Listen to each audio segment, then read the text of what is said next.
Bonjour, nous voilà donc pour la suite de notre chapitre sur les droits du consommateur et les pratiques commerciales illicites. Un petit rappel sur ce qu'est le consommateur. C'est donc un non professionnel par opposition au professionnel. Ça peut être une personne physique, mais aussi une personne morale à partir du moment où elle passe un contrat qui n'est pas dans son domaine d'activité. Elle est donc considérée comme non professionnelle. Je vous propose l'analyse d'arrêt, page 6. Je vous ai mis en rouge ce qui peut paraître important.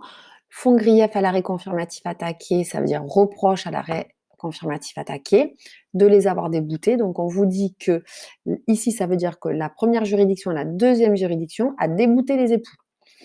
À toutes les diligences nécessaires, c'est-à-dire faire preuve d'attention particulière vis-à-vis des clients.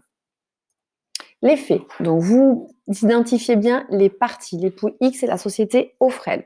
Puis vous présentez les faits par ordre chronologique. Donc la première date en 1987 lorsque les époux achètent leur maison avec une agence immobilière, puis en 1991 lorsqu'ils se rendent compte que des petits insectes viennent manger leur charpente et qu'ils estiment qu'ils doivent avoir réparation du préjudice subi par suite du manquement à l'obligation de conseil de l'agence immobilière. La procédure, on la retrouve ici avec un tableau, s'il vous plaît, c'est obligatoire. Première juridiction, demandeur, défendeur, donc les époux sont déboutés. Cour d'appel, appelant, intimé, arrêt confirmatif, les époux sont déboutés. Donc, on vous dit que l'arrêt de la cour d'appel est confirmatif, confirmatif de la première juridiction, donc les deux juridictions vont dans le même sens.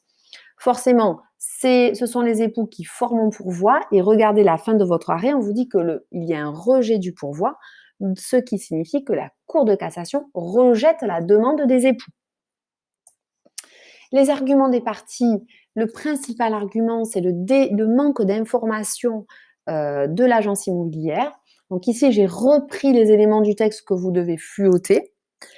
Ils estiment que l'agence immobilière n'a pas examiné la charpente et qu'en plus, ils auraient dû connaître ce phénomène d'insectes puisque dans la région, pour les constructions anciennes, ça arrive souvent. Donc, pour les époux X, ils estiment que l'agence immobilière est fautive sur ces différents points. La société Offrel, même s'il y a un défaut d'information, ce qu'elle constate, c'est que les problèmes de charpente au moment de la vente, ils ne pouvaient les constater parce qu'ils ne pouvaient les voir. Donc, il n'y avait pas d'intention de nuire, il n'y avait pas de pratique pour favoriser la vente. Ils n'étaient pas au courant au moment de la vente. Le problème de droit, il repose sur l'obligation d'information du vendeur. Donc, je vais le formuler sans faire apparaître le nom des parties et en utilisant la notion clé juridique. Quelles sont les conditions à respecter pour établir comme professionnel à respecter son obligation d'information vis-à-vis d'un client? Décision de la Cour de cassation, eh bien, on ne peut pas constater, on ne peut pas prouver que l'agent immobilier avait eu connaissance de ce vice caché, hein. Donc, des petits insectes qui venaient manger la charpente. Et donc, il en résulte que le manquement au devoir de conseil n'est pas établi. Et donc, légalement, elle a justifié sa décision.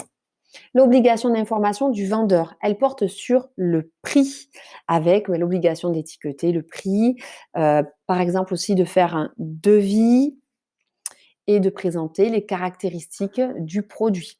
Une obligation de conseil par rapport au résultat qu'attend le consommateur de son produit ou de son service et par rapport à l'utilisation qu'il doit en faire. Les pratiques commerciales interdites, la revente à perte qui est établie à partir du moment où on est en dessous du prix d'achat, l'envoi forcé lorsque vous recevez un colis sans avoir fait de commande, la pratique commerciale trompeuse, comme son nom l'indique, le vendeur va tromper le client, l'abus de faiblesse est surtout sur une catégorie de personnes et la clause abusive, c'est qu'elle va créer un fort déséquilibre entre les parties. Lorsque cette clause est déclarée abusive, dans ce cas-là, elle est non écrite. Je vous remercie. Au revoir.